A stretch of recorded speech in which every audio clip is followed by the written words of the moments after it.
RCF. Ce dimanche 28 septembre, la Marne se mobilise une fois de plus pour les Virades de l'Espoir. À Villers-Marmerie, Vély, la vallée du Surmelin et Noirlieu dans l'Argonne, randonnée, VTT, musique et animation se mettent au service d'une grande cause, lutter contre la mucoviscidose.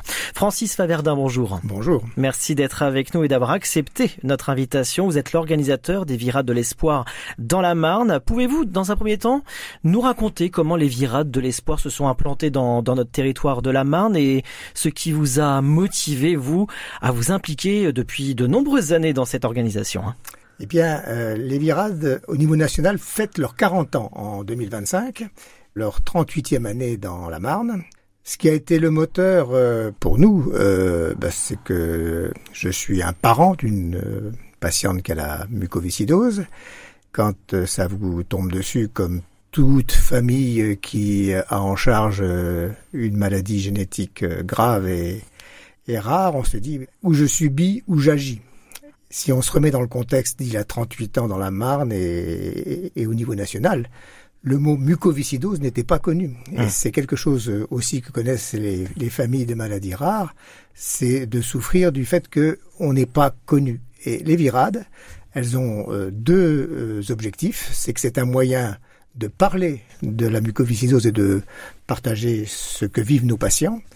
Et c'est un moyen de collecter des fonds pour développer la recherche, pour aider les familles parce que la maladie tombe parfois dans des situations particulièrement difficiles sur le plan social, pour intervenir dans les hôpitaux qui soignent les patients qui ont la mucoviscidose, donner un coup de pouce supplémentaire et pour sensibiliser à la maladie. Il y a 38 ans, même le monde médical avait besoin d'informations sur la maladie. Donc voilà quel a été le point de déclenchement de notre investissement dans cette action.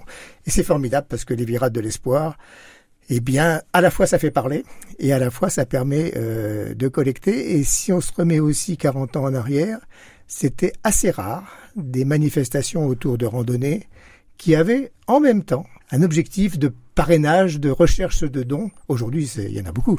Mais à l'époque, on était relativement parmi les seuls. Il y a peut-être 2-3 manifestations au niveau national et c'était une idée qui était née aux USA avec ce qui s'appelait les March of Dimes aux USA. Voilà. Donc c'est comme ça que c'est né.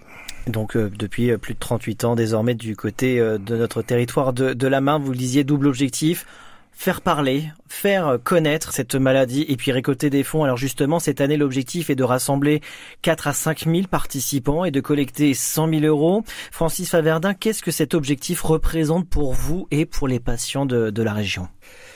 Déjà, le fait d'avoir 4 à 5 000 personnes qui se déplacent, je peux vous dire que dans le cœur des patients et des familles, c'est très émouvant. C'est un symbole très fort. Ah oui, on se dit, voilà, on n'est pas seul, tous ces gens-là. Même si le jour de la virade, on parle pas beaucoup de mucoviscidose, mais ceux qui viennent, on sait pourquoi. Ils savent pourquoi. Voilà. Il y a peu de randonnées dans la région qui rassemblent 4000 personnes. Et s'il y a ce chiffre qui est obtenu, quelque part, merci, c'est grâce au fait que les gens se mobilisent pour donner leur souffle, pour vaincre la mucoviscidose. Donc voilà, ça c'est important. Depuis leur création, les Virades ont contribué à de nombreux progrès dans la recherche et le soutien aux patients. Francis Faverdin, quel changement concret avez-vous observé grâce aux dons collectés ? C'est énorme, c'était même inespéré quand on s'est lancé dans l'aventure il y a 38 ans. C'est énorme parce que il y a 38 ans, l'espérance de vie d'un patient était d'une dizaine d'années. C'était une maladie létale jeune, avec une vie vraiment pas facile. Et aujourd'hui, la médiane de vie avoisine les 40 ans.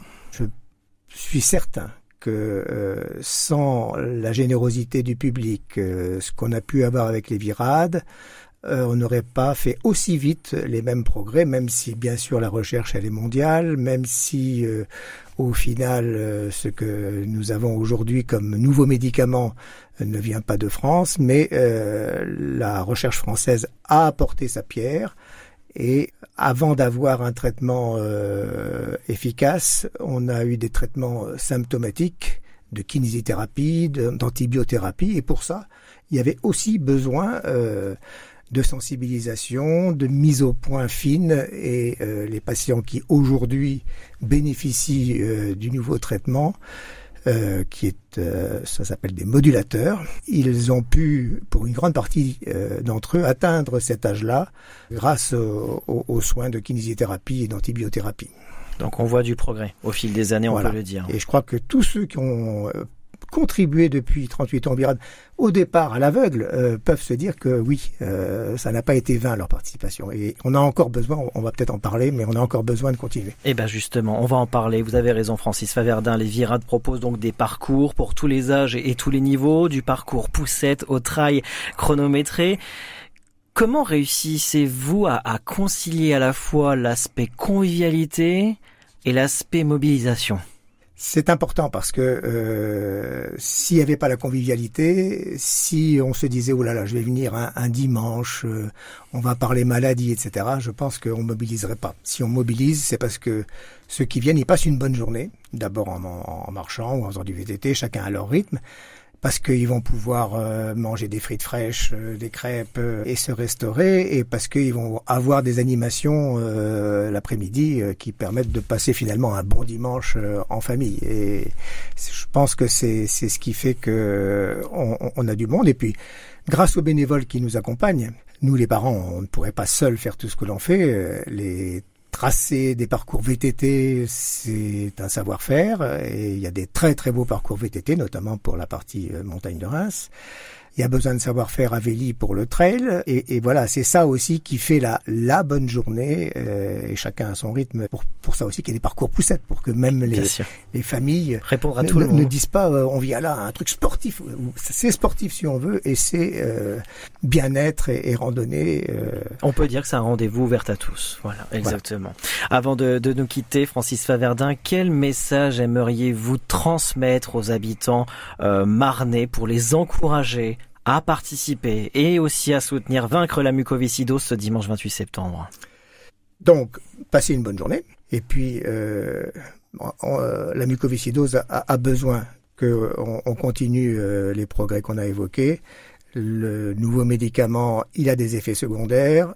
1500 patients sur nos 8000 ne sont pas éligibles à ce nouveau traitement. Et donc, on a besoin de trouver d'autres traitements. Comme l'a montré l'histoire en 38 ans où on a eu un nouveau médicament, une trithérapie qui apporte beaucoup de choses, j'espère que les participations de 2025 dans la Marne et partout en France vont nous permettre de continuer à faire des gains de progrès et à soutenir les patients et les familles. Et pour tout détail pratique, allez sur le site virade au pluriel.org. Vous tapez 51 et là vous avez la possibilité de cliquer sur le site Virade qui vous intéresse et vous avez là le programme détaillé, les horaires détaillés, sachant que la participation, ce sont des dons. Pour cette belle cause, merci Francis Faverdin pour ce témoignage. N'oublions pas, participer au Virade, c'est soutenir la recherche, aider les familles et donner un peu d'espoir à ceux qui en ont tant besoin. Rejoignez les Virades donc ce dimanche 28 septembre dans la Marne, sur les différentes communes, à Villers-Marmerie, à Vély, à la Vallée du Surmelin ou encore à Noirlieu dans l'Argonne. Merci Francis Faverdin. Merci Christopher.